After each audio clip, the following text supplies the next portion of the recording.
दर्द का रिश्ता होता है।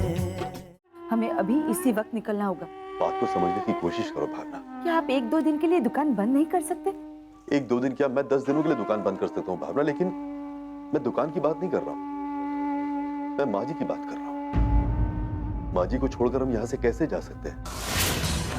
कहते हैं कि टूटे हुए तारे को देख के जो भी विश मांगो वो जरूर पूरी होती है। अब तुम यकीन करते हो?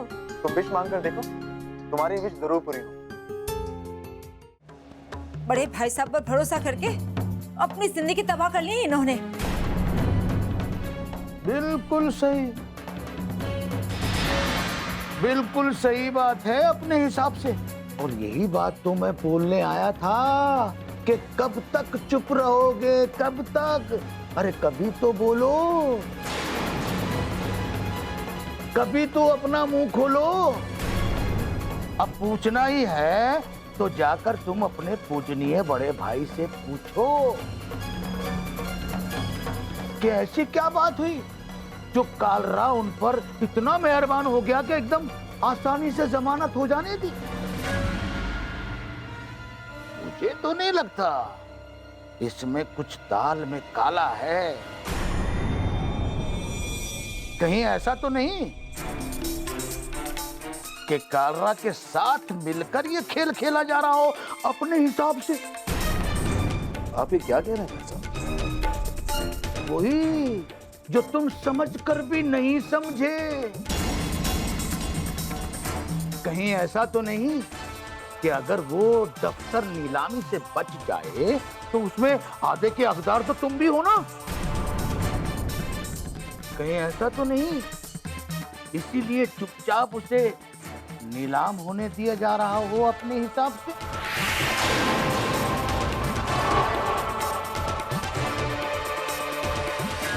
मैं तो कहती हूँ आपको भाई साहब से पूछना चाहिए। अगर कालरा से बात हुई उनकी तो उन्होंने ऑफिस की नीलामी रोकने की बात क्यों नहीं की? बिल्कुल सही। और सुनो, खुलकर बात करना, ना चुप रहने वाले को लोग गूंगा समझ लेते हैं अपने हिसाब से। क्यों? आप ठीक कह रहे हैं।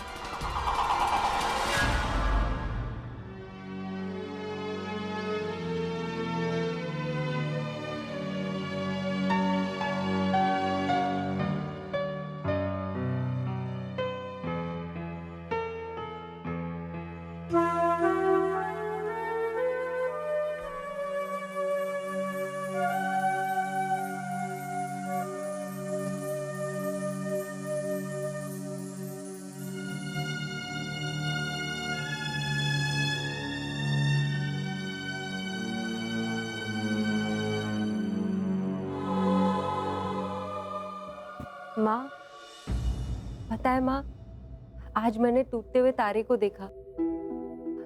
टूटते हुए तारे को देखकर मैंने विश मांगी कि हमारी घर की मुश्किलें हल हो जाए, हमारा दफ्तर नीलाम होने से बच जाए। भगवान करे बेटा तुम्हारी ये विश जरूर पूरी हो।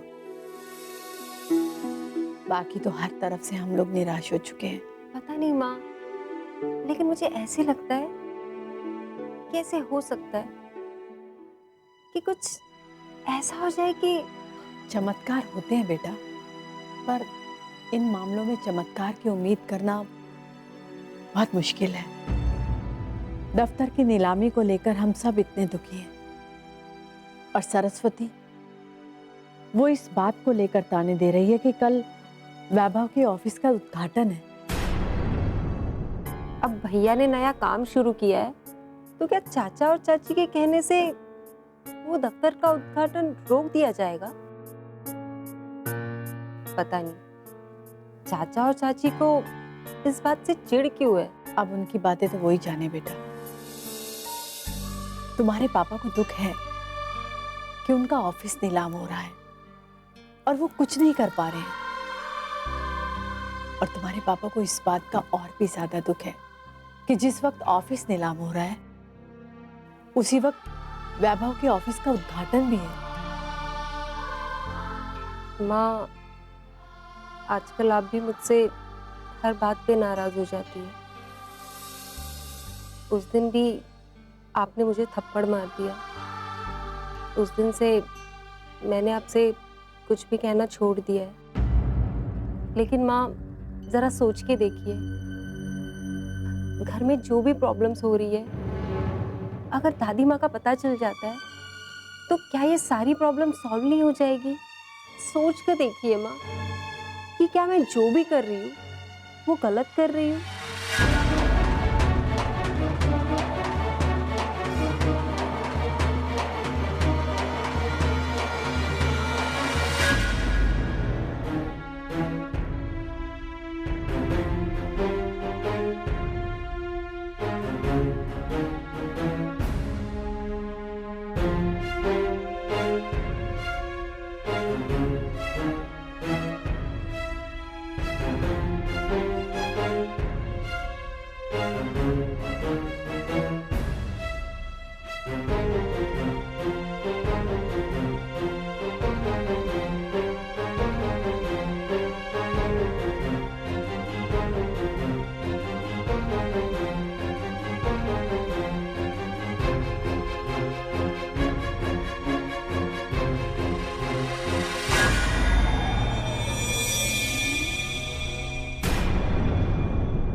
भाई साहब, भाई साहब मत कहो मुझे, तुम्हारे मुंह से भाई साहब अच्छा नहीं लगता।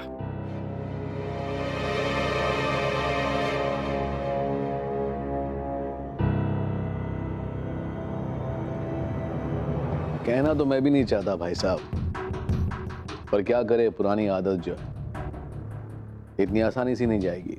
गुजरते वक्त के साथ उम्मीदें भी कमजोर होती जा रही हैं भाई साहब। इसलिए मैं आपसे साफ साफ बात करने, मुझे ये बताइए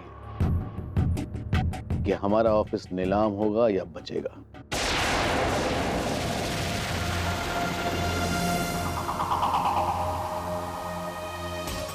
मुझसे पूछ रहे हो तुम? मुझसे बात को आगे मत बढ़ाओ केदार। धोखे की जिस जमीन पर तुम फसल उगा रहे हो ना तो वो फसल कभी पकेगी और नहीं तुम उसे काट पाओगे। समझ में आई बात तुम्हारे? खेत, जमीन और फसल की बात तो आपके जहन में है भाई साहब, और फिलहाल मेरे जहन में तो सिर्फ दफ्तर है। मैं आपसे साफ साफ ये पूछने आया हूं कि आप दफ्तर को बचाने के लिए क्या करें? आपने अपने आप को तो बड़ी आसानी से बचा लिया। अरे अरे भाई साहब, अरे केदारनाथ, जो कुछ भी मसला है आपस में बैठकर सुलझा लो। इस तरह से बड़े भाई साहब आप दोनों लड़ेंगे तो आप लोगों को ऐसे लड़ते हुए देखकर अच्छा नहीं लगता, और फिर बच्चों पे क्या असर पड़ेगा भाई साहब? तो समझाओ केदार को, मेरी रिहाई का सदमा है इसे तो खुशी तब होती जब मैं हवालात में होता। पर केदार, ये मत समझना कि मुझे कुछ पता नहीं। जिस तरह से तुम गिरगिट की तरह रंग बदलते हो ना, ये तो वैभव ने भी देखा। मैं बेकार की बातें करने नहीं आया भाई साहब। ये सब जानते हैं कि वो कालरा जो हम सबका दुश्मन बना बैठा हुआ है, आपने ऐसा कौन सा जादू कर दिया कि उसने इतनी आसानी से आपकी रिहाई होने दी? और जिस तरह आपने अपने आप को रिहा करवाया है, उसी तरह आप हमारे दफ्तर को भी बचा सकते हैं। बस करो केदार, अपनी बकवास बंद करो और जाओ यहां से। अरे अरे केदारनाथ भाई साहब, आप तो बड़े हैं, आप बड़े होकर ऐसे लड़ रहे हैं छोटे भाई से अपने हिसाब से। बाकी भाई साहब ठीक है, लड़िए लड़िए, जितना जी चाहे लड़िए। आप लोगों की ये लड़ाई घर की लड़ाई है तो घर में ही रह जाएगी, और अगर दफ्तर नीलाम हो गया तो मुंह छुपा कर घूमना पड़ेगा अपने हिसाब से।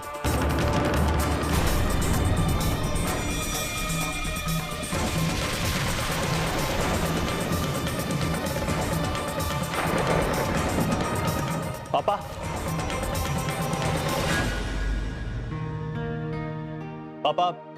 मैंने और विक्रम ने तय किया है कि कल हमारे ऑफिस का उद्घाटन आप और मां करेंगे।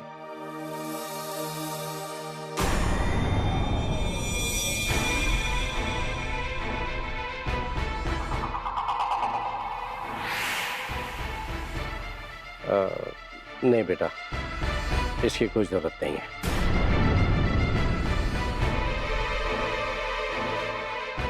ये आप क्या कह रहे हैं पापा? और जरूरत क्यों नहीं है? दादी माँ होती ना तो मैं उनके हाथों अपने ऑफिस का उद्घाटन करवाता, लेकिन दादी माँ नहीं है,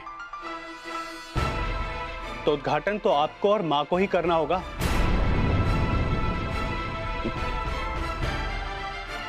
अच्छा है भाई साहब, चाहे सब आंसू बहा ले, आपके लिए तो खुशी मनाने का मौका है। बहुत अच्छा है।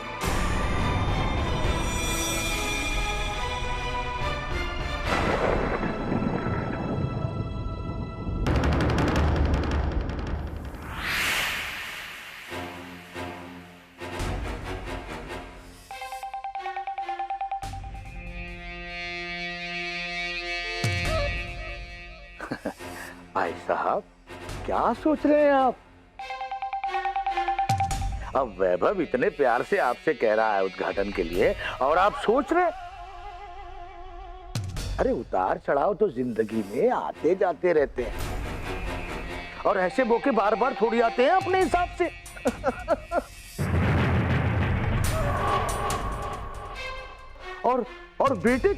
और बेटे की खुशी में अगर आप शरीक नहीं होगे तो कैसे चलेगा अपने हिसाब से? हाँ बाकी ये बात सच है कि मैं अपने बेटे की कामयाबी पर खुश हूं, लेकिन इस बात को भी तो नहीं भुलाया जा सकता ना कि कल मेरे ऑफिस की भी नीलामी। अरे छोड़िए ना भाई साहब, जब खुशियां दरवाजे पे दस्तक दे रही हो तो खिड़की पे खड़े हुए दुख को नजरअंदाज करना पड़ता है अपने हिसाब से। क्यों है वो?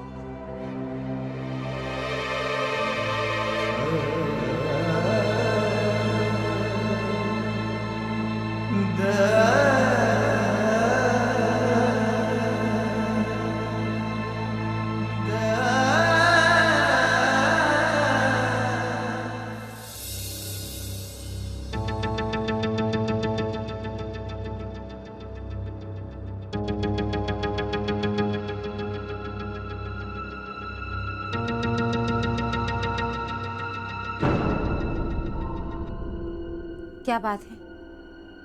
भाई साहब से बात हुई? हाँ बात की, पर अब किसी भी बात का कोई असर नहीं होने वाला।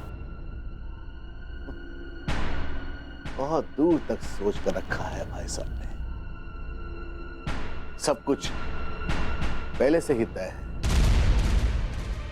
क्या तय है? वो मैं बताता हूं।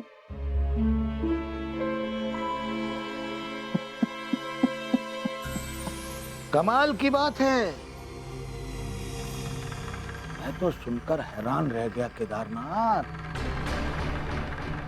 ये तो कोई बात हो गई, जख्मों पे नमक छिड़कने वाली बात।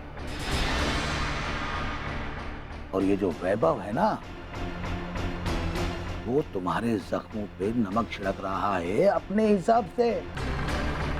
आखिर मुझे भी तो बताइए कि बात क्या है? मैंने कहा ना, सब कुछ पहले से ही तय है। उन्होंने ये पहले से ही तय कर रखा था कि एक तरफ हमारे ऑफिस की नीलामी होगी और दूसरी तरफ वैभव के ऑफिस का उद्घाटन होगा। और उद्घाटन करेगा कौन? बोलो बोलो बोलो। आपके पूजनीय बड़े भाई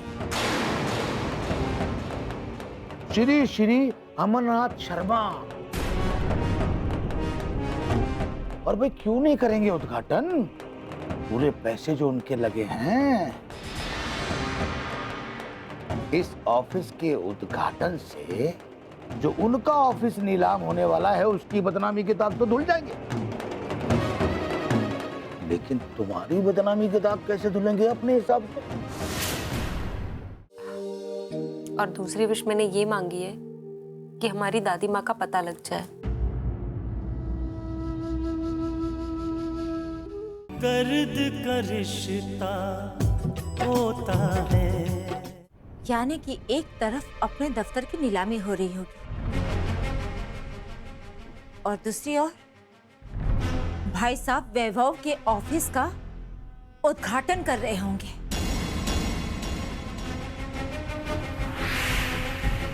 सिर्फ भाई साहब ही नहीं,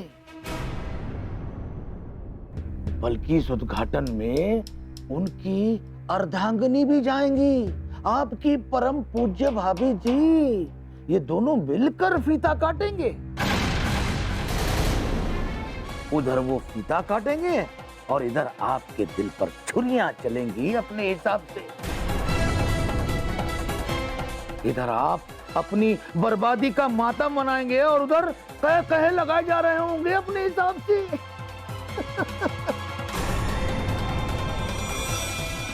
और शायद इसी को खेल कहते हैं जो बड़े भाई साहब ने आप दोनों के साथ खेला है अपने हिसाब से। सब के सब देखते रह जाएंगे और कोई कुछ कर भी नहीं पाएगा। सोचो केदारनाथ, सोचो, आज तुम्हारे पूजनीय बड़े भाई ने तुम्हें कहां लाकर खड़ा कर दिया है कि तुम कुछ भी नहीं रह गए, कुछ भी नहीं रह गए अपने हिसाब से। हाँ,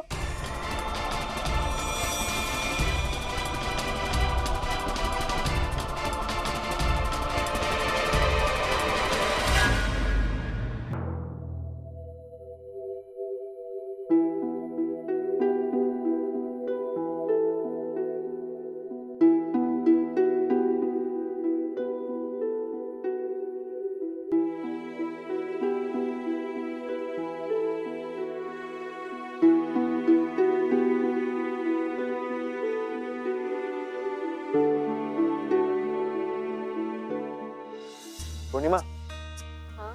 वो देखो, टूटता हुआ तारा। कहते हैं कि टूटते हुए तारे को देखकर जो भी विश मांगो वो जरूर पूरी होती है।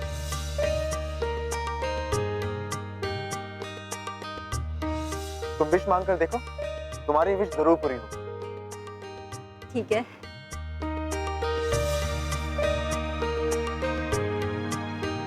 मैंने एक नहीं 2 विश मांगी है। लेकिन मैंने एक विश मांगी है।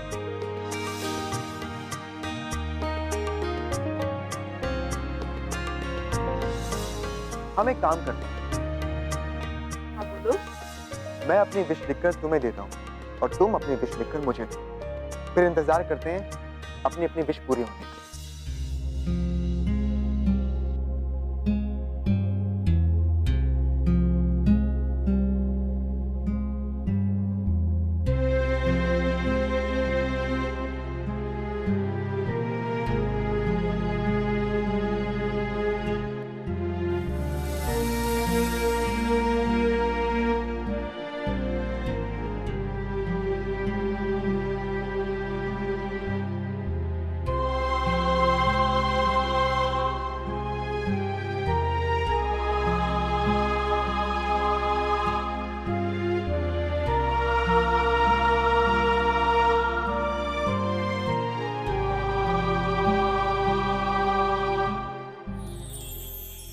चंदन, आई मीन दीदी, किन ख्यालों में खोई हुई हो? कहीं भी तो नहीं। किससे मिलने गई थी अब शाम को? अब शाम को हाँ वो ठीक है, ज्यादा बातें मत बनाइए। एक तो पहले माँ ने मुझे जाने नहीं दिया और फिर शाम को आप भी नहीं लेके गई। वैसे चंदन से मिलने गई थी ना, है ना? हाँ बाबा, चंदन से मिलने गई थी। अब वो दिल्ली 2 दिन के लिए रहने आया था, लेकिन अचानक उसे हरिद्वार से कॉल आ गया और उसे जाना पड़ा। अरे क्यों? बता रहा था कि उसकी नाना जी की तबीयत खराब हो गई है और इसीलिए उसके माँ और पापा को उन्हें देखने के लिए बाहर जाना पड़ रहा है और इस वजह से दादी माँ के साथ घर में कोई नहीं है। ओह, तो वो दादी माँ की देखभाल करने के लिए वापस चला गया? हाँ खुशबू,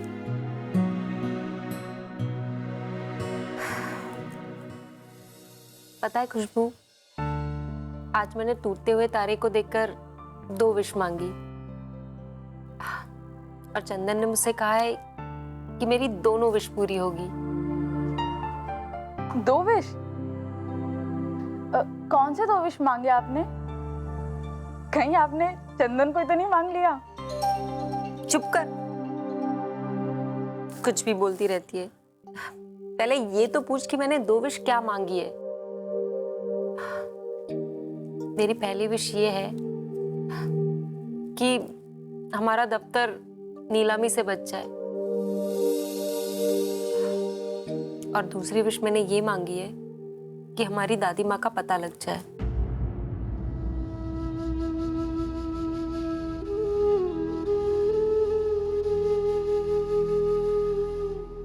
और चंदन ने मुझसे दोनों भी विश पेपर पे लिखवाई है और कहा है कि मेरी दोनों भी विश पूरी हो जाएगी।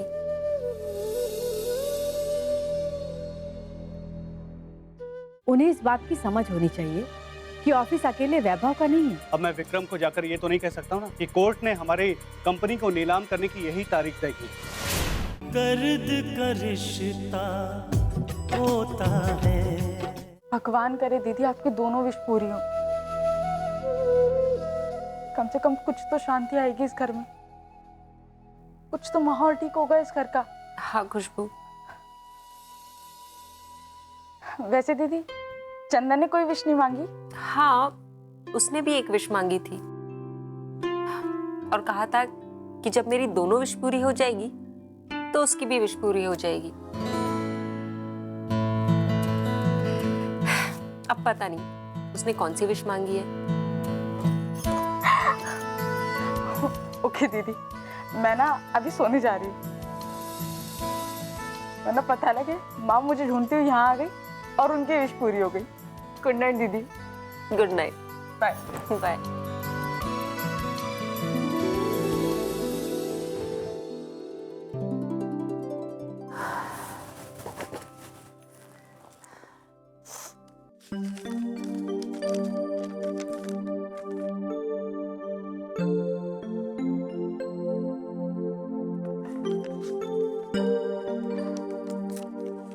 तुमने विश भी मांगी तो मेरे लिए,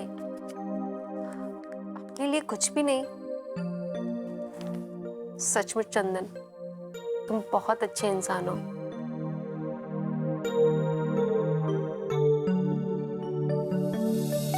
केदार को चिढ़ सबसे बड़ी इस बात की है कि वैभव के दफ्तर के उद्घाटन का जो कल हमने दिन तय किया है, उसे लगता है कि वो दिन हमने जानबूझकर तय किया।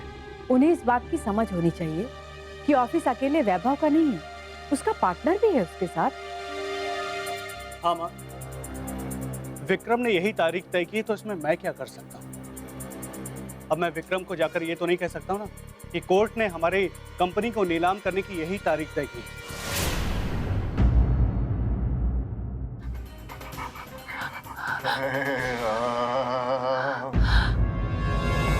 दादाजी, दादाजी, दादाजी, क्या आप लोगों का दुर्भाग्य था कि आप लोग उनके अंतिम दर्शन भी नहीं कर पाए। पर बुआ, दादाजी तो चले गए बुआ। नहीं,